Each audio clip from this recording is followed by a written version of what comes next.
बिस्मिल्लाहिर्रहमानिर्रहीम। अस्सलाम वालेकुम। आज 27 जून बरोज़ जुम्मा हम बात करेंगे दो अहम केसेस के हवाले से। पाकिस्तान तहरीक इंसाफ की खैबर पख्तूनख्वा हुकूमत की जानिब से जो बड़ा इक़दाम उठाया गया है और सीनियर हुकूमती अहदेदारों को हटा दिया गया, उसके ऊपर भी हम बात करेंगे। और साथ में आपको बताऊँगा कि जब आज सुप्रीम कोर्ट के फ़ैसले का पता चला इलेक्शन कमीशन में और चीफ़ इलेक्शन कमिश्नर को, तो उनकी तो खुशी की कोई इंतहा नहीं थी। उन्होंने किस तरीके से सेलिब्रेट किया उसके ऊपर भी हम बात करेंगे। आज जब हामिद खान साहब की जानिब से बहस की जा रही थी और दलाल दिए जा रहे थे और उसके ऊपर फिर जिस तरीके से मोअज़्ज़ज़ बेंच की जानिब से बार बार बरहमी का इज़हार किया गया, मोअज़्ज़ज़ बेंच ने नाराज़गी का इज़हार किया, तो पाकिस्तान तहरीक इंसाफ ने बेंच का जो रवैया था PTI और सुन्नी इत्तेहाद कौंसिल के वकील के साथ, वो बड़ा अहम था। उसके ऊपर जो पाकिस्तान तहरीक इंसाफ की जानिब से स्टेटमेंट आई है वो बड़ी अहम है, उसकी तफसील भी मैं आपके साथ शेयर करूँगा। सबसे पहले मैं आपको बताता चलूँ कि कोहिस्तान करप्शन स्कैंडल केस में एक तो इमरान खान की जानिब से वाज़ेह तौर पर खैबर पख्तूनख्वा हुकूमत को कहा गया है कि कोहिस्तान नैब स्कैंडल जो है, जो 40 अरब रुपए का स्कैंडल था, जिसमें 20 अरब रुपए पहले रिकवरी हुई थी और तकरीबन मज़ीद भी 10 अरब की रिकवरी अंडर प्रोसेस है, जिसमें उनके जो गाड़ियाँ ज़ब्त कर ली गई हैं, उनके बैंक अकाउंट्स मुंजमद कर दिए गए हैं, उनके असासों को मुंजमद कर दिया गया है। लेकिन और ये मौलाना फजलुर रहमान की जानिब से ये कहा गया था कि ये एक बड़ा स्कैंडल है, और जिसका पाकिस्तान तहरीक इंसाफ ने जवाब दिया था कि ये आपकी निगरान हुकूमत के दौर का स्कैंडल है। पाकिस्तान तहरीक इंसाफ की हुकूमत ने तो बाकायदा तौर पर इस स्कैंडल के ऊपर काम करते हुए ये नैब को रेफ़र किया है। पहले ये पब्लिक अकाउंट्स कमेटी ने इसको उठाया, जो स्पीकर खैबर पख्तूनख्वा असम्बली हैं उनके अंडर है, और फिर उसके बाद ये मामला नैब को भिजवाया गया और फिर इसमें 20 अरब रुपए की रिकवरी हो चुकी है और 10 अरब की इनडायरेक्ट रिकवरी हो चुकी है और 40 अरब टोटल था, और इसमें फिर कई गिरफ्तारियां भी हुई। आज पाकिस्तान तहरीक इंसाफ के रहनुमा आज़म सवाती पेश हुए कौमी एहतसाब ब्यूरो नैब खैबर पख्तूनख्वा में। पाकिस्तान तहरीक इंसाफ के रहनुमा आज़म सवाती से कोहिस्तान स्कैंडल की तफ्तीश के सिलसिला में तकरीबन 1 घंटे तक तफ्तीश की जाती रही। कल ही पेशावर हाई कोर्ट ने 16 जुलाई तक उनकी गिरफ़्तारी से रोक दिया था और साथ जवाब और रिपोर्ट तलब कर ली थी, और आज आज़म सवाती पेश हो गए। नैब ज़राए के मुताबिक, ये मीडिया की जानिब से सामने आई हैं तफसीलात। नैब ज़राए के मुताबिक नैब ने PTI रहनुमा आज़म सवाती से कोहिस्तान स्कैंडल के हवाले से पूछगछ की है। आज़म सवाती के बैंक अकाउंट में कोहिस्तान स्कैंडल के ठेकेदार की जानिब से 70 करोड़ रुपए मुंतकिल किए गए। उनके ज़ाती बैंक अकाउंट में 70 करोड़ रुपए मुंतकिल हुए। किसकी जानिब से? जो कोहिस्तान ठेकेदार था, कोहिस्तान स्कैंडल का जो ठेकेदार है, उसकी जानिब से 70 करोड़ रुपए डायरेक्ट आज़म सवाती के अकाउंट में मुंतकिल हुए। ये नैब का जो है वो एक स्टांस है, यह मौक़िफ़ है। नैब ज़राए ने कहा कि आज़म सवाती से नैब तहकीकाती टीम की जानिब से 1 घंटे तक पूछगछ की गई और नैब ने आज़म सवाती से बैंक अकाउंट समेत मुख्तलिफ नौइयत के सवालात पूछे।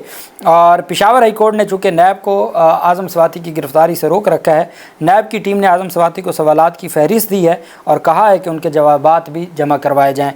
तो आज खैबर पख्तूनख्वा की जो नैब है उसमें बाकायदा तौर पर पेश हो के उन्होंने तमाम सवालों का जवाब भी दिया है। मज़ीद सवालनामा भी उनको दिया गया है कि इनका भी जवाब दें, और तमाम अकाउंट्स की जो बैंक अकाउंट्स हैं उसकी तफसीलात भी मांग ली गई हैं। वहीं पे जो दूसरी बड़ी पेशरफ सामने आई है वो आज जो सुप्रीम कोर्ट ऑफ पाकिस्तान में जिस तरीके से आप जानते हैं कि हामिद खान साहब के हवाले से उन्होंने दलाइल दिए, और उनके दलाइल का चूँकि नुक्ता और उनका जो मतम नज़र था वो बड़ा अहम था कि बैकग्राउंड क्या है, किस तरीके से पाकिस्तान तहरीक इंसाफ के साथ जो हालात थे, आज उन हालात का मजाक भी बनाया गया जब जो उनके रिज़र्व सीट्स जिनको मिली थी, जिनको अब दोबारा मिल गई हैं, उनके वकील मखदूम अली खान साहब दलाइल दे रहे थे, तो फिर जमाल मंदोखेल साहब भी मज़ाहन ये कहते थे कि उनका ये कहना है कि कुछ हालात ऐसे थे, तो वो उसके ऊपर फिर ये भी कहा गया कि पाकिस्तान तहरीक इंसाफ के वकला की तरबियत भी करनी चाहिए, उन्होंने ब्लंडर किए। हत्ता कि जमाल मंदोखेल साहब की जानिब से ये भी कहा गया कि जब आपने रिलीफ़ लेना होता है तो रिलीफ़ लड़ाई झगड़े से नहीं लिया जाता, रिलीफ़ लिया जाता है आपको शाइस्ता तरीके से और मुस्करा के। मतलब यह है कि अगर आपने जज साहब को गुस्सा दिलवा दिया तो फिर आइन और कानून के मुताबिक आपको इंसाफ नहीं मिलना। ये बाकायदा तौर पर आज रिमार्क्स दिए गए। पाकिस्तान तहरीक इंसाफ ने जहां आज के फ़ैसले को मुस्तरद किया है, वहीं पर पाकिस्तान तहरीक इंसाफ ने बाकायदा तौर पर जो बेंच का रवैया था हामिद खान साहब के हवाले से, उसके हवाले से स्टेटमेंट जारी की। मखसूस नशिस्तों के मुकदमे पर जारी अदालती अमल के हवाले से तहरीक इंसाफ ने मौक़िफ़ देते हुए कहा कि सुप्रीम कोर्ट में जारी रिज़र्व सीट्स नज़रसानी के मुकदमे में PTI के साथ जो रवैया अपनाया गया वो आइन, इंसाफ और जमहूरियत के बुनियादी असूलों का खुला तज़ाद है। ये सिर्फ एक सियासी जमात का मुकदमा नहीं है, ये हर उस वोटर का मुकदमा है जिसका मैंडेट रियासती बंदोबस्त के ज़रिए चोरी किया गया। जस्टिस सलाहुद्दीन की बेंच से अलहदगी के बाद भी समाअत को फौरी तौर पर जारी रखा गया जो अदालती असूलों के मुनाफी था। ये बेंच मखसूस नशिस्तों के नज़रसानी मुकदमे की समाअत करे, लेकिन बेंच में शामिल अक्सरियती जजेज़ वो हैं जिन्होंने इब्तदाई फ़ैसला ना ही सुनाया था, जिन्होंने ना इब्तदाई तौर पर केस सुना था, जिनको ना ही इब्तदाई तौर पर केस का इल्म है। ये बेंच मखसूस नशिस्तों के नज़रसानी मुकदमे की समाअत कर रहा है, लेकिन बेंच में अक्सरियती नए जजेज़ शामिल हैं। पहले सुनाए गए फैसले पर इलेक्शन कमीशन ने अमल नहीं किया, बजाय अपने फैसले पर अमल दरामद कराने के ये मुकदमा चला के अवामी वोट के हक़ के साथ मुसलसल ज़्यादती की जा रही है। आइनी और अदालती रवायात के मुताबिक नज़रसानी की समाअत वही जजेस करते हैं जो इब्तदाई फ़ैसला देने वाले हों, लेकिन यहाँ आइन को एक तरफ रख कर मुकदमा एक ऐसे बेंच के ज़रिए सुना जा रहा है जो ख़ुद ही कानूनी सिकम का शिकार है। इसके बावजूद हमारे वकला आइनी जंग लड़ रहे हैं, हक़, इंसाफ और अवामी मैंडेट की जंग। हम किसी अदालत या जज से ज़ाती शिकायत नहीं रखते, हम तो सिर्फ ये सवाल उठा रहे हैं कि इंसाफ का पैमाना सब के लिए बराबर क्यों नहीं। ये मुकदमा तहरीक इंसाफ का नहीं, ये पाकिस्तान के हर उस वोटर का मुकदमा था जिसने आइन पर इत्माद करते हुए वोट डाला और उसके हक़ पर डाका डाला गया। पाकिस्तान तहरीक इंसाफ के वकला आइनी दयानतदारी से अपना काम कर रहे हैं, हर फोरम पर, हर इदारे में आवाम के वोट की इज़्ज़त की जंग लड़ते रहेंगे। अभी एक मैं पढ़ रहा था, सीनियर सहाफ़ी भी हैं और आप जानते हैं कि उनकी जानिब से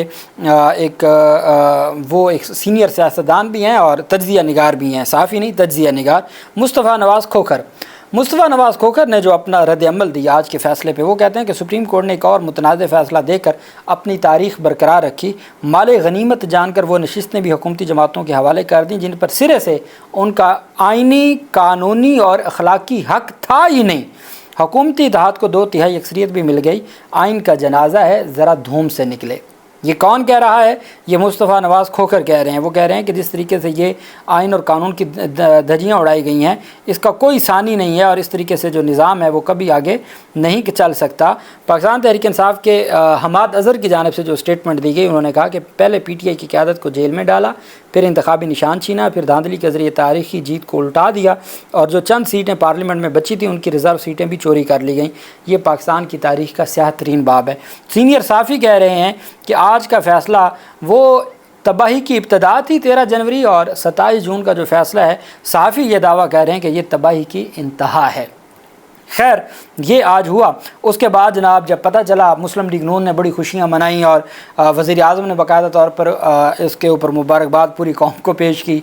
आज़म नज़ीर तारड़ साहब जो वज़ीर कानून है और पूरा वो डिज़ाइन करने वाले हैं इस निज़ाम को, उन्होंने कहा जी जिस जमात ने इलेक्शन नहीं लड़ा उनको रिज़र्व सीटें कैसे मिल सकती थी। तो इस वजह से रिज़र्व सीटें तो माले गनीमत, जिनकी खैबर पख्तूनख्वा में 3 MNA हैं उनको 5 रिज़र्व सीटें मिलेंगी। 8 सीटें, 3 जीतने वाले को 8 मिल गई। क्या बात है हमारे निज़ाम की और क्या कहा जा सकता है। चीफ इलेक्शन कमिश्नर को जब सुप्रीम कोर्ट के फ़ैसले से आगाह किया गया तो दुनिया न्यूज़ ने यह रिपोर्ट किया कि चीफ इलेक्शन कमिश्नर खुशी से फूले ना समाए। उन्होंने चीफ इलेक्शन कमिश्नर ने अपनी लीगल व आइनी माहिरीन को शाबाश दी और सराहा। उन्होंने कहा कि देखें, हमने 12 जुलाई का फ़ैसला था, हमने मई 2025 तक तकरीबन 1 साल हमने उसके ऊपर कोई कार्रवाई नहीं की, हमने उसके ऊपर अमल दरामद ही नहीं किया और आज ऐन उस फैसले से 1 साल पूरा होने से 10-12 दिन पहले, 2 हफ्ते पहले आप कह सकते हैं, वो फ़ैसला ख़त्म हो गया और हमने पूरा 1 साल हमने भी पूरा ज़ोर लगाया कि हमने अमल दरामद नहीं करना। और फिर जो काम किया गया फैसल सिद्दीकी के साथ, हामिद खान के साथ, सलमान अकरम राजा के साथ, जिस तरह के सवालात पूछे गए, इलेक्शन कमीशन से किसी ने पूछे ही नहीं है। बरहमी तो दूर की बात है, किसी ने सवाल ही नहीं किया कि भाई आपने क्यों नहीं अमल दरामद किया, किसी ने सवाल ही नहीं किया। वो रिज़र्व सीट्स वाले आए, उनको किसी ने ये पूछा नहीं मखदूम अली खान साहब से या अटॉर्नी जनरल ऑफ पाकिस्तान से कि हजूर वाला आपका कैसे हक़ बनता है, आप तो अपना हिस्सा ले चुके हैं, اب کیوں آپ سیاسی گدھ بننا چاہتے ہیں؟ لیکن کسی نے کوئی سوال نہیں کیا. سوال تھے تو وہ حامد خان سے تھے، سوال تھے تو وہ سلمان اکرم راجہ سے تھے، سوال تھے تو وہ فیصل صدیقی سے تھے، جن کو بولنے تک کی بھی اجازت نہیں تھی. دوسری جانب میڈیا کہہ رہا ہے کہ الیکشن کمیشن کا اہم مشاورتی اجلاس پیر کو طلب کیا جانے کا امکان ہے. اجلاس میں لیگل ٹیم فیصلے کے بارے میں بریفنگ دے گی. اب ان کو کوئی پوچھے کہ آپ اتنا ڈیلے کیوں کر رہے ہیں؟ آپ کو تو آج رات ہی فیصلہ سنا دینا چاہیے تھا. فیصلہ سے مراد آپ کا جو فیصلہ وہ تو بحال ہو گیا نا، تو وہ تمام لوگ سیٹیں ان کی بحال ہو گئی ہیں، تو بس وہ حلف انہوں نے پہلے اٹھایا ہوا تھا، تو خوشی خوشی آپ 27ویں ترمیم کی تیاری کریں اور آئینی عدالت بنے گی. بہت کچھ ہوگا، ایسا کچھ ہوگا، ایسا کچھ ہوگا کہ پھر یہ جنہوں نے یہ سارا نظام ڈیزائن کیا ہے وہی پچھتائیں گے. یہاں بڑے بڑے لوگ آئے اور کس طریقے سے وہ نظام کے بینیفیشری بنتے تھے، بعد میں ان کے ساتھ کیا ہوا وہ ہم سب کے سامنے ہے. خیبر پختونخوا میں آج جو افسوسناک واقعہ جس میں معصوم لوگوں کی جان چلی گئی دریائے سوات پر، اور خیبر پختونخوا کی حکومت اور وہاں پر جو انتظامیہ ہے، بیسیکلی انتظامیہ کی ناکامی ہے کہ جب آپ لوگوں کو انوائٹ کر رہے ہیں، آپ کہتے ہیں کہ خیبر پختونخوا میں آئیں، یہاں حالات بھی بہتر ہیں اور یہاں آپ کو یہاں گھومنے پھرنے ہیں، یہاں آپ کو سیاحت کا اچھا موقع ملے گا، اور آپ خود انوائٹ کر رہے ہیں، تو پھر کیا وہاں پر انتظامات کرنا آپ کی ذمہ داری نہیں ہے؟ کتنی دیر تک وہ انتظار میں رہے، اور اس کے بعد ایک والد تھے، والدہ تھی، بچے تھے، ایک دوسرے کے سامنے باپ ماں بچوں کو نہیں بچا پا رہی تھی، بچے اپنے والدین کو نہیں، بہن بھائی اپنے آپ کو نہیں بچا رہے تھے، اور وہ سارے آنکھوں کے سامنے چلے گئے. تو کس کی ذمہ داری اور کس کی نااہلی ہے؟ تو خیبر پختونخوا حکومت کی جانب سے اس معاملے کے اوپر انتظامیہ، چونکہ انتظامیہ اس میں ذمہ دار ہے، انوالو تھی، انتظامیہ کی نالائکی ہے، چونکہ سارا وہاں پر انتظامات ان کے پاس موجود ہوتے ہیں. سوات میں فضا گھٹ کے مقام پر 18 سیاحوں کو ڈوبنے کے افسوسناک حادثے پر صوبائی حکومت نے ایڈیشنل ڈپٹی کمشنر سمیت 4 حکومتی عہدیداروں کو فوری طور پر معطل کر دیا. وزیر اعلیٰ خیبر پختونخوا کے احکامات کی روشنی میں اسٹیبلشمنٹ ڈپارٹمنٹ نے سوات میں ایڈیشنل ڈپٹی کمشنر سوات احسان الحق، AC بابو زئی سوات، اسسٹنٹ کمشنر خواجہ خیلا سوات، اور ریسکیو 1122 کے ڈسٹرکٹ ایمرجنسی آفیسر سوات سعد خان کو معطل کر دیا. 2 AC، 1 DC، اور اس کے بعد ایک جو 1122 کے ڈسٹرکٹ ہیڈ تھے ان کو عہدوں سے ہٹا دیا گیا. اور KP حکومت نے چیئرمین صوبائی انسپیکشن ٹیم کے چیئرمین خیام حسن خان کی سربراہی میں 2 رکنی کمیٹی تشکیل دے دی ہے جو 7 دنوں میں اپنی انکوائری رپورٹ صوبائی حکومت کو پیش کرے گی. اس حوالے سے بیرسٹر سیف نے کہا کہ سوات واقعے کے ذمہ داروں کے خلاف وزیر اعلیٰ خیبر پختونخوا کی ہدایت پر کارروائی ہوئی ہے. ذمہ داری کے تعین کے لیے وزیر اعلیٰ انسپیکشن ٹیم کے تحت انکوائری کا حکم بھی دے دیا ہے. انہوں نے بتایا کہ اسسٹنٹ کمشنر بابو زئی سوات کو سست رد عمل اور اسسٹنٹ کمشنر خواجہ خیلا کو بروقت وارننگ جاری نہ کرنے پر معطل کیا گیا ہے اور انکوائری شروع کر دی گئی ہے. ان کو عہدوں سے ہٹایا جائے گا. DC کو ریلیف کو پیشگی اقدامات نہ کرنے پر اور ریسکیو 1122 کے ضلعی انچارج کو عہدے سے ہٹایا گیا چونکہ انہوں نے اپنی ذمہ داری نہیں نبھائی. انکوائری کے بعد ان تمام کو عہدوں سے برطرف کیا جائے گا. یہ 5 بڑے افسران کو عہدوں سے ہٹایا گیا ہے اور نوٹیفیکیشن جاری کر دیے گئے ہیں. خیبر پختونخوا حکومت کی جانب سے انکوائری کمیٹی بنا دی گئی ہے. وہ انکوائری کمیٹی 2 دنوں میں رپورٹ پیش کرے گی اور اس کے بعد پھر PD ایکٹ کے تحت ان کو عہدوں سے برطرف کیا جائے گا. اب اصل بات یہ ہے کہ خیبر پختونخوا کی ذمہ داری کیا ہے حکومت کی. اب ان کو ذمہ داری لینی ہوگی اور دکھانا ہوگا کہ معصوم لوگوں کی جانیں گئی ہیں تو ان کے جو بھی ذمہ داران ہیں چاہے وہ کتنے بڑے افسر کیوں نہیں ہیں ان کے خلاف کارروائی ہو اور ان کو عہدوں سے ہٹایا جائے. اللہ پاک پاکستان کا حامی و ناصر ہو. بہت شکریہ. اللہ حافظ. پاکستان زندہ باد.